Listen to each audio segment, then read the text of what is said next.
이동의 뉴스 정면승부 3부 시작하겠습니다. 예상한 대로 일본이 우리를 화이트리스트 즉 수출심사 우대국에서 배제하기로 결정했습니다. 오는 28일부터 시행한다는 계획까지도 속전속결로 발표를 했죠. 미국의 중재 시도도 거부한 채 일본은 왜 이런 무리한 경제 보복 조치를 강행한 것일까요? 그 배경과 더불어 우리가 이 난국을 어떻게 헤쳐가야 할지에 대한 전문가 의견 들어봅니다.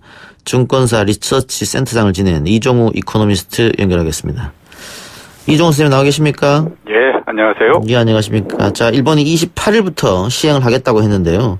수출심사 우대국에서 배제하겠다. 이 정확하게 어떤 의미인지 지금과 비교해서 어떻게 달라지는 건지 좀 설명 부탁드리겠습니다. 예, 일본이 안보 관련한 전략물자, 즉 이제 뭐 무기를 제조하다든가 이런 데에 사용될 가능성이 있는 물품을 수출할 때에 예.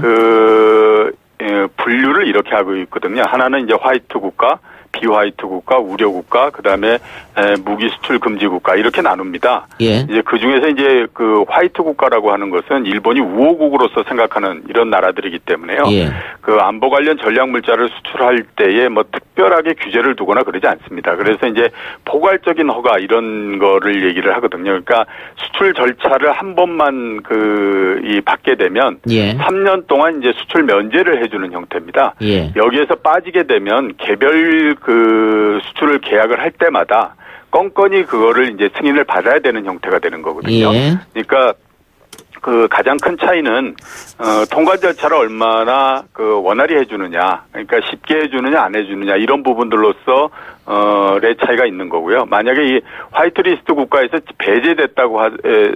배제됐다고 해서 수출을 전혀 이렇게 하지 않는다던가 이런 거는 아니라고 봐야 되는 예. 거죠. 그러니까 수출 과정에서 일본이 우리에게 수출 과정에서 절차가 굉장히 까다로워졌다 이렇게 보면 될 텐데. 그렇죠. 예. 지금 아시아 국가에서는 우리만 백색 국가였다고 하던데 그건 맞습니까? 예, 맞습니다. 그동안에 일본이 여러 나라들을 이제 백색 국가 리스트에서 올려놨었는데요. 예. 아시아에서는 우리만 유일하고요. 거의 대부분의 국가들이 유럽에 있는 국가들이 거의 대부분이고요. 예. 물론 이제 미국 이런 데도 거기에 들어가지만 많은 나라들이 유럽에 있는 나라들이고요. 아시아에서는 대만도 없고 우리만 딱 들어가 있다가 예. 이번에 이제 우리도 거기에서 빠지는 형태가 됐다라고 예. 봐야 되는 거죠. 그러니까 대만이나 싱가포르 이런 나라도 백색 국가가 아니었다는 말씀이잖아요. 지금도 예, 아니라는 그렇죠. 얘기고. 예. 그렇다고 한다면 우리가 약간의 불편함 정도를 감수해야 되는 것. 그렇게 보면 될까요? 예, 일단은 그렇게 보시면 되고요. 예. 근데 이제 그동안에 계속 화이트리스트 국가로서 유지가 되다가 그 부분이 아니기 때문에 굉장히 이제 많은 변화가 있는 것처럼 이렇게 얘기를 하지만 우선은 이제 통관 절차 이런 부분들에서 좀 불편한 그런 예. 부분들이 있다라고 예. 봐야 되고요. 물론 이제 통관이라고 하는 것이 정부의 주도하에서 이루어지는 거지 않습니까? 예. 관세나 이런 통관하는 부처도 정부 부처이기 때문에 거기에 이제 정부가 어떤 생각을 가지고 있느냐 하는 것들에 따라 다른 입김이 들어갈 수 있다라고 하는 불편한 건 있어도 일단은 그런 정도로서 보시면 맞지 않나라는 예. 생각이 듭니다. 미국과 중국이 지금 무역 분쟁을 하는 것은 미국의 어떤 보호무역, 그러니까 수입은 하지 않고 수출은 좀 많이 하겠다. 이런 건데. 예. 지금 일본은 반대 거꾸로거든요. 수출하는 그렇죠. 것을 규제하겠다. 예. 이거 어떻게 받아들여야 될까요? 그렇기 때문에 참 이번 일본 조치 같은 경우를 보면 참 희한하다라는 생각이 들 수밖에 없죠. 예. 그러니까 사는 사람이 안 사겠다라는 경우는 그동안에 여러 번 있었는데 예. 파는 사람이 안 팔겠다라고 하는 경우는 그렇게 많지는 않은 부분들이거든요. 그러니까요. 예. 이렇게 비정상적인 조치를 내린 거는 이게 제일 처음에 반도체 관한 부분들이 나왔을 때 많이들 얘기를 했었는데요. 이유가 뭐냐 이런 얘기들을 많이 하지 않았습니까? 그래서 기술적인 거를 막기 위한 거다 여러 가지 얘기들이 많았는데 현재까지 나온 걸로 봐서는요. 일단 정치적인 부분들의 영향이 굉장히 크다라고 예. 볼 수밖에 없지 않나라는 예. 생각이 듭니다. 예. 한편에서는 일본이 우리보다 어쨌든 경제력이 월등히 높은 국가이기 때문에 예. 자존심이 상하더라도 머리를 좀 숙여야 된다 우리가 예. 이런 주장을 하는 사람이 있고 예. 반면에 아니다 옛날과 지금은 굉장히 달라졌다. 우리가 경제 펀드멘탈도 굉장히 좋고 거의 일본과 대등한 수준에 있기 때문에 예. 우리가 이번에 일본하고 대등하게 이렇게 한다 하더라도 별 문제가 없다 이렇게 주장하는 게 맞서고 있는데 예. 센터장님 어떻게 보십니까? 연세가 많은 분들은 앞에서 그랬던 것처럼 일본하고 어차피 부딪혀봐야 뭐 상대가 안 되니까 빨리 우리가 실리를 찾기 위해서 굽혀야 된다라고 얘기를 하는 거고요. 예.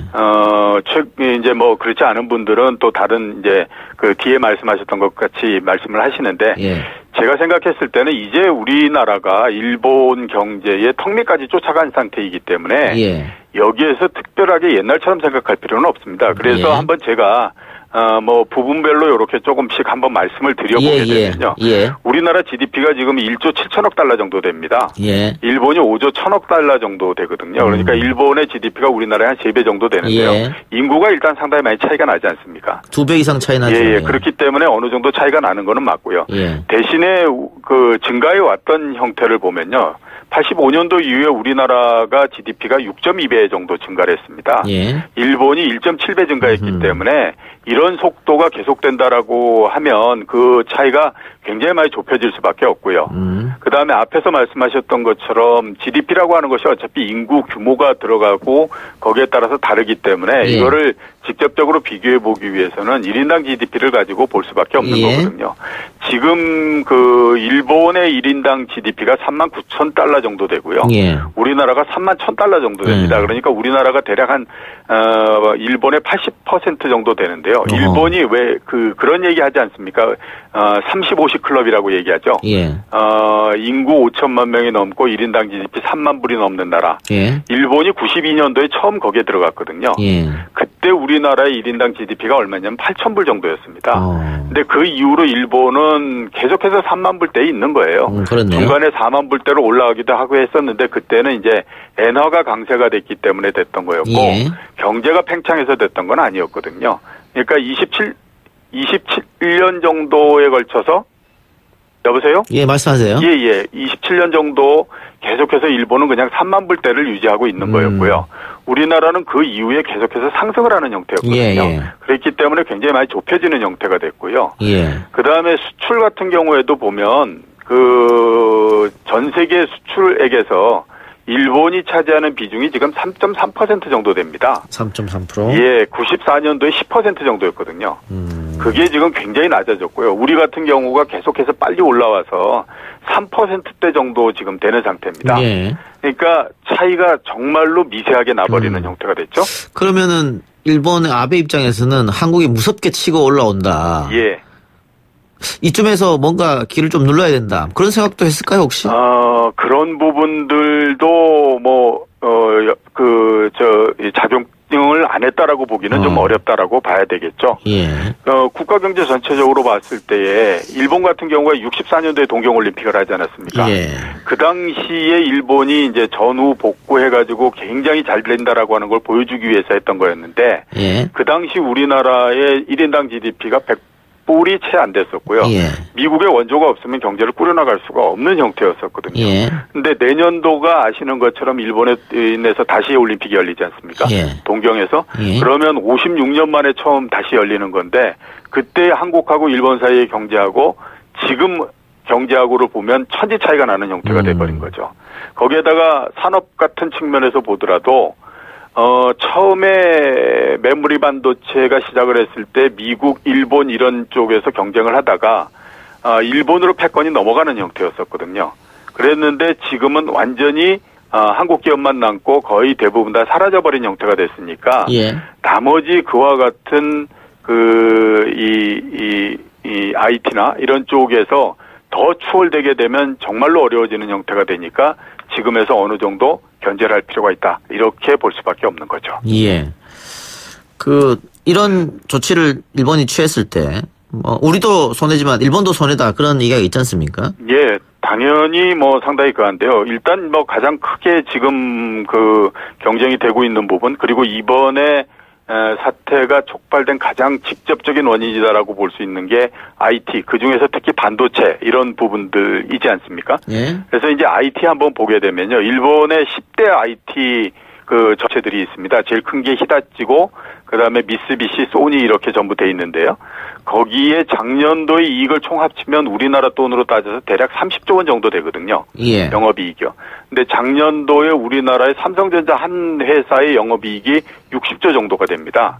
그러니까 일본이 아시겠지만 전자산업이라고 하는 것이 굉장히 일본 사람들한테는 의미가 있는 산업이거든요. 왜냐하면 이 미국하고 처음으로 경쟁했던 대형의 산업도 IT였고요. 그러니까 그 전자였고, 예. 그 다음에 미국을 넘어갔던 것도 전자였고, 그걸로 해서 전 세계 시장을 지배하는 형태였지 않습니까? 예. 근데 지금은 어떤 형태냐면 우리나라의 그 한 회사의 영업이익의 절반에도 못 미치는 형태가 되다 보니까 그렇네요. 자연적으로 이제 거기에 대해서 상당히 위기감을 느낄 수밖에 없는 형태가 됐다. 이렇게 볼 수가 있는 거죠. 그래서 처음 타깃을 반도체로 잡은 겁니까?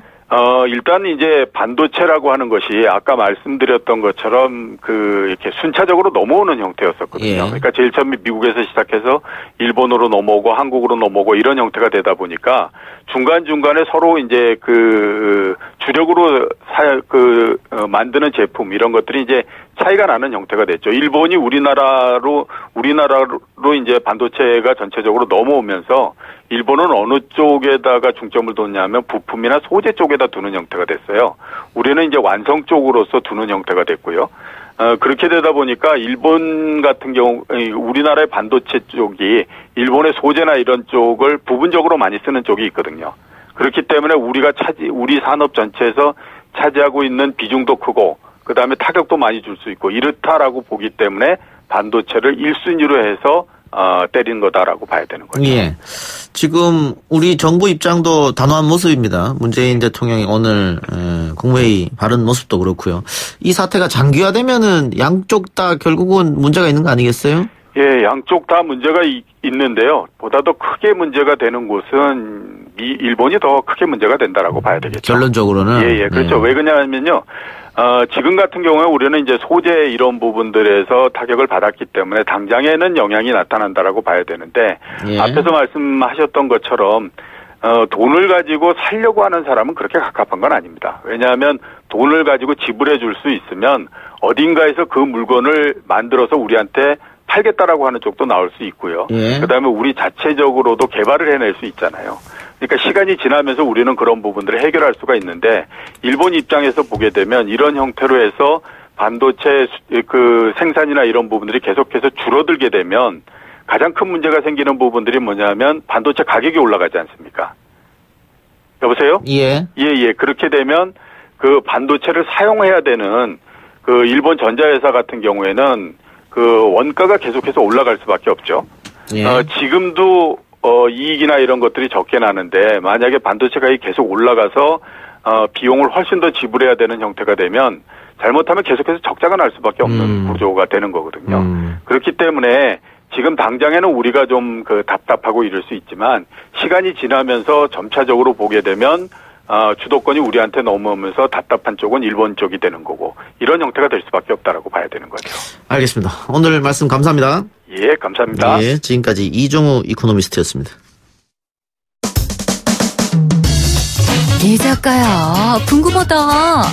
이자카야 문자 줄게 질문다오. 여러분은 지금 웃으며 정보를 입수하고 편안하게 참여하는 이동형의 뉴스 정면 승부와 함께하고 있습니다.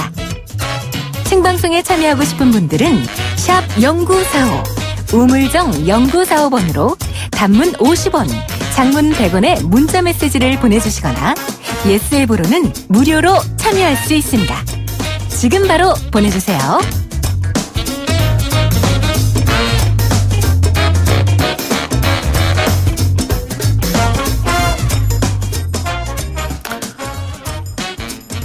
한국에 대한 일본 수출 규제로 촉발된 일본 여행 안 가기 운동이 시작된 지 한 달이 지났습니다. 정말 일본에는 한국인 관광객이 줄었을까요? 일본과 한국을 오고 가며 무역업을 하고 계시는 황동명 글로벌 TNT 대표 연결해서 실제 일본 여행 안 가기 운동 이후 달라진 점이 있는지 이야기 나눠보겠습니다. 대표님. 네, 안녕하세요. 홍동명입니다. 자, 한국과 일본을 오고 가면서 일을 하고 계시는데 어떤 일을 하고 계십니까? 지금은 이제 일본에서 이제 생활용품이나 자파를 수입해서 국내 유통하는 일을 하고 있습니다. 예. 보통 주로 어디로 출장을 많이 가세요? 저희들은 거의 한 90% 정도가 일본 오사카로 나가고 있습니다. 오사카. 한국인이 가장 많이 가는 지역 중 한 군데네요? 네, 그렇죠. 자, 일본 안 가기 운동이 벌어지고 나서 실제로 오사카에서 한국 분들을 보기가 좀 어렵습니까? 어떻습니까? 제가 제일 최근에 출장을 다녀온 게 7월 중순에 출장을 다녀왔거든요. 예. 근데 이제 아무래도 7월달, 8월달은 최고 여행 성수기다 보니까 시내에 이제 한국 분들이 많이 돌아다니고 하는 걸 쉽게 볼 수 있었는데 예년 같은 경우에는 예. 이번에 출장 갔을 때는 확실히 한국 분들이 많이 없다는 게 이제 저희들이 느껴지더라고요. 예. 혹시 일본 상인들이나 일본 그 관계자들하고 이야기 나눠보셨습니까? 한국인들이 많이 안 온다 뭐 이런 이야기? 네, 그렇죠. 아무래도 저희들도 자주 가는 일본 현지 식당이라든지 그리고 단골로 가는 요 가게들도 가보고 하는데 그분들도 요즘 한국 손님들이 발길이 좀 뜸하다고 저희한테 물어보고 왜 그러냐고 또 저희들한테 반대로 물어보더라고요. 아, 일본에서는 뭐 이 사태의 심각성이나 이런 걸 잘 모르나 보네요? 일본인들은 크게 그때 당시만 하더라도 관심이 많이 없는 분위기였습니다. 그래서 제가 그 친구들한테 한국하고 일본 관계가 안 좋아서 이러지 않느냐 했더니 아 그렇냐 이러면서 자기네들이 또 도리어 저한테 물어보더라고요. 그렇군요. 어쨌든 네. 지금 성수기인데도 불구하고 확실히 한국 네네. 관광객은 줄었다 이 말씀이고 네네. 일본 상인도 그걸 피부로 느끼고 있다 이런 이야기네요. 네, 그건 확실합니다. 예. 자, 근데 그 대표님도 일본 생활 잡화를 수입해서 한국에 판다고 하셨는데 네네네, 그렇습니다. 불매운동 때문에 요즘에 어떻게 영업이 잘 안 되겠습니다. 매출의 영향이 분명히 저희도 있습니다. 어느 정도 영향이 있습니까? 평소 대비 저희들이 봤을 때 한 20% 정도는 매출이 지금 떨어진 상황입니다. 20% 그럼 상당하게 네네네. 줄었는데 네네네. 전혀 이런 일이 있을 거라고 생각을 못 하셨을 것 같아요. 그렇진 않아요. 또 저희들이 사실은 이제 일본 쪽이랑 무역을 하다 보면 항상 리스크가 존재를 했었습니다. 일본과 사이가 좋았던 적이 별로 없었지 않습니까? 예. 그래서 그래도 또 갑작스럽게 또 너무 상황이 또 안 좋아지다 보니까 그 부분에 대해서는 또 조금 당황스러운 면이 없지 않아 있습니다. 이 사태가 길어질 것 같으면 그 네네. 대표님을 비롯한 대표님과 비슷한 일을 하시는 분들 네네네. 상당한 타격이 올 것 같은데요? 네, 그렇죠. 저희들도 지금 7월 초부터 계속 상황을 주시하고 있는데 예. 아무래도 이번에는 좀 상황이 조금 길어질 거라고 예상을 하고 있습니다. 저희들이 제일 좀 힘들었던 시기가 예전에 후쿠시마 원전 사고 터졌을 때가 가장 힘들었었거든요. 예. 네, 근데 그때 이후로 저희들이 또 일본 쪽 이제 무역 체제를 좀 바꿔서 예. 지금 이제 단순히 수입만 하던 일을 수출 쪽으로도 지금 계속 이제 만들어내고 있습니다. 그래서 지금 이 시기는 조금 쉬어가면서 이제 반대로 일본으로 수출할 수 있는 아이템 개발과 그쪽 업무를 개발하려고 지금 좀 쉬어가는 시간이라고 생각하고 있습니다. 예. 그 야속하지 않으십니까? 이 불매운동, 일본 불매운동 같은 게? 아무래도 그런 질문을 많이 하시더라고요. 근데 저를 비롯해서 주변에서 이제 일본 제품들 수입해서 판매하는 소상공인 업자들을 제가 상당히 많이 알고 있습니다. 예. 근데 일단은 저희들은 장사를 하는 장사꾼이기 이전에 대한민국 국민이고요. 예. 지금 정부에서 강경하게 나가는 거, 그리고 이제 국민들이 자발적으로 불매운동하는 거 적극 지지를 하고 있고, 이왕이면 이렇게 된 거 저희들도 같이 참여를 해서 꼭 일본과 싸워서 이겼으면 하는 바람이고, 조금 더 바른다고 그러면 빨리 상황이 좀 좋아져서, 이 싸움이 빨리 해결됐으면 하는 또 바람을 또 가지고 있습니다. 예. 혹시 그 일본에서 네네. 한국인들을 상대로 하는 네네. 아니면 한국 관광객이라든가 네네. 혐한 분위기는 다시 살아나지 않습니까? 없습니까? 그런 거? 그런 거는 전혀 못 느낍니다. 심지어 반대로 요 근래 제2의 한류라고 해가지고 요 근래 일본에서는 이제 한류 열풍이 또 다시 또 한참 불고 있는 상황이거든요. 예. 네, 그런데 또 저희들이 하다 보면 일본 언론에서는 또 그런 내용들을 또 많이 다루진 않더라고요. 근데 예. 몸으로 부딪히는 저희들이 느꼈을 때는 지금 이제 한류 열풍이 한창 이제 일본에서 불고 있고 뭐 동경의 시노쿠보라든지 오사카 한인타운에 가보시면 주말에는 정말 발디딜 틈이 없을 정도로 일본 그 고객들이 한국 샵을 많이 찾고 있거든요. 네. 그래서 제가 느끼기에는 뭐 혐한이라든지 이런 것보다는 뭐 차라리 지금 한류 열풍이 조금 더 붐이 되고 있지 않느냐 생각이 됩니다. 그런데 또 이번 규제 사태도 이제 상황에 비춰서 나중에 또 어떻게 바뀔지는 모르겠죠.